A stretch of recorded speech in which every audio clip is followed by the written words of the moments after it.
Thank you for seeing me in private, Minister Belize. I chastise you for taking me from the party, Inquisitor, but the Marquis throws such dull affairs. It's hardly worth it. I assume you wish to discuss your petition to elevate these du Paraquets to a minor lordship. Tell me, why should I allow you to pollute the Orlesian nobility any further than it's already been muddled? Surely, even a minister could do worse than have the Inquisition in her debt. I am a well-positioned woman. I require something more concrete than vague promises of future gifts. And do not attempt to charm me. I am far too old to tolerate it. What can you possibly provide that will make your petition worth my effort?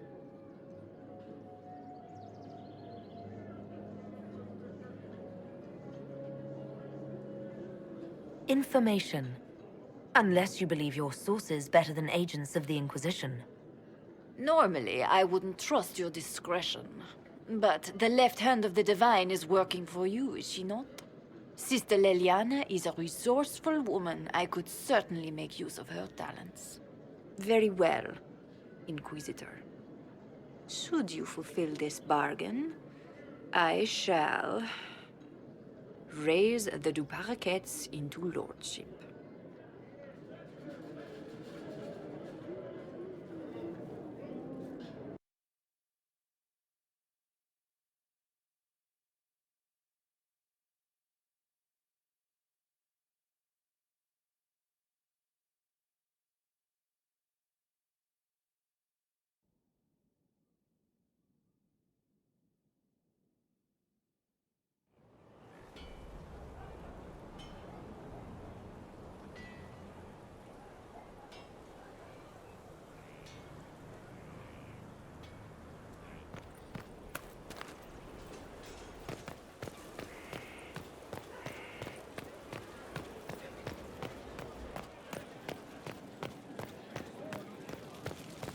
Your worship.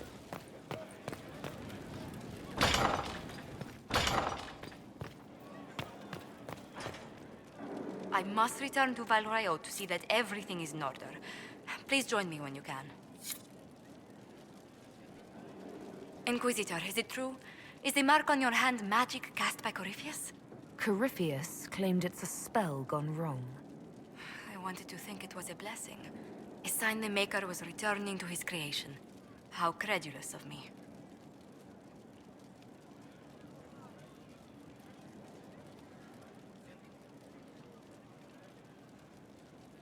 The anchor's nothing more special than a misfired spell. At least you had the good fortune to take it from Corypheus. Does it hurt? The anchor, that is.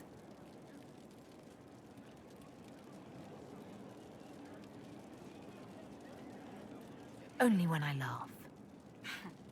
Very good, Inquisitor. A situation requires your attention, Inquisitor. Noble Chantry loyalists in the city of Jadar are spreading accusations that you're responsible for the Divine's death.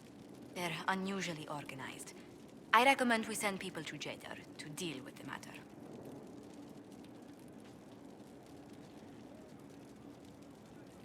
Why don't we counter these falsehoods by starting rumors of our own? A whisper campaign. It would show those in the know we have some subtlety at our command. I was hoping you'd be by. We've received letters from Archon Redanus of Tevinter and King Marcus of Nevada. For both monarchs to come to us is nearly unheard of. Then the Inquisition's deeds have won their respect. They'd never have contacted us otherwise. Archon Redanus requests that the Inquisition, as a neutral party, destroy a venatory cult on the Nevaran-Tevinter border. King Marcus asks the same, but demands we pledge allegiance to Nevara instead of Tevinter.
What course of action would you take if you were in my place?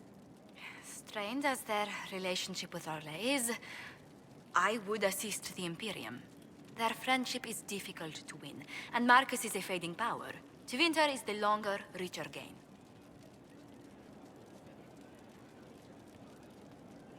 What sort of man is the King of Navarra? At this point, elderly. Many fear his health will soon fail him. Still, he is a Pentagast. Their dynasty is exceptionally strong in Navarra.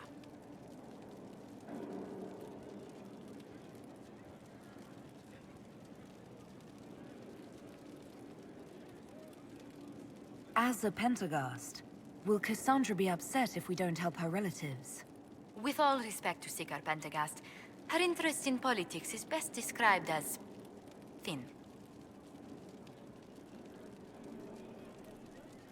Why is the ruler of Tevinter turning on the Venatori? He has little reason to love them. Archon Redanus has rightly identified Corypheus as competition. Few monarchs relish a self-styled god showing up to claim their throne. Tell me about Redanus. Like most Tevinter rulers, he's heir to an ancient bloodline, politically shrewd, and a highly skilled mage. Rumor also claims he has an incredibly soft spot for cats.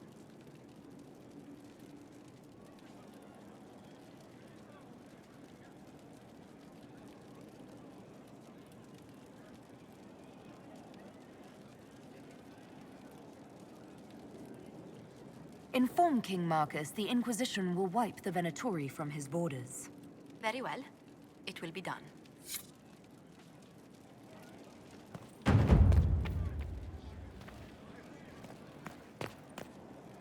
It's good to see you.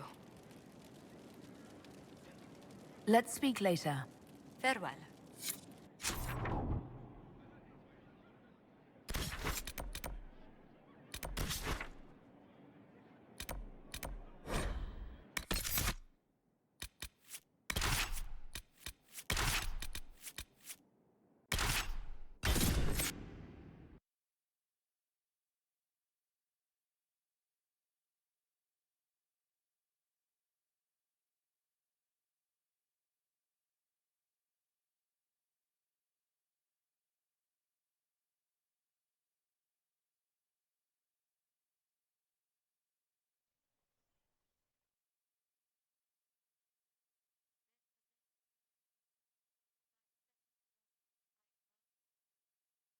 Your heart shall burn an unquenchable flame.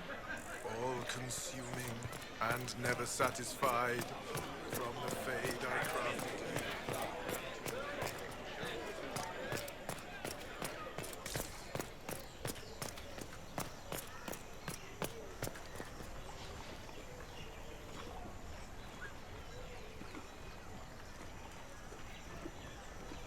I received a letter from the House of Repose, Your Worship.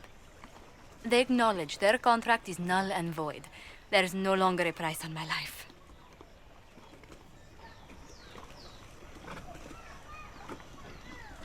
I'm glad you don't have to live your life looking over your shoulder anymore. I regret we were forced to deal with them, that you were endangered by my part in the game. Did I ever mention I used to be a bard? You were a singer? Bards entertain the Orlesian court. They sing, play music, make charming conversation, and spy. Many young nobles put on a mask and practice playing the game in such a fashion. What made you interested in becoming a bard? I was attending a university in Valroyo when I learned about bards. There was such an air of romance about them. Stories of secrets, trysts, and fascinating people. A group of us, young gentry from Antiva, decided this exciting life was for us. How did you go from being a wandering singer to an ambassador? In a very sad fashion. During one particular intrigue, I encountered a bard sent to kill my patron. We fought. Or perhaps scrapped is the better word. Both of us terrified. We were at the top of a steep flight of stairs. The other bard drew a knife, and I pushed him away from me. You can imagine the result.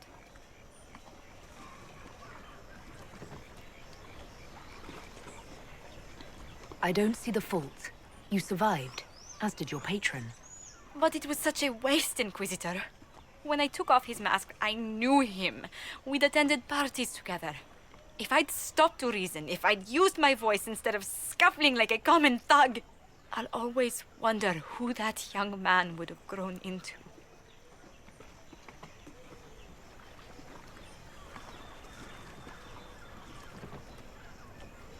He seemed willing enough to murder you for the game.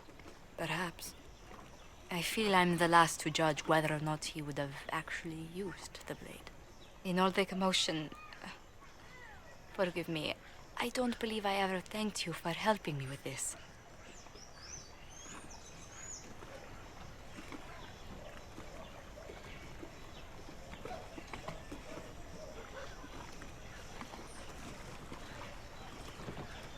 Your skills truly benefit the Inquisition.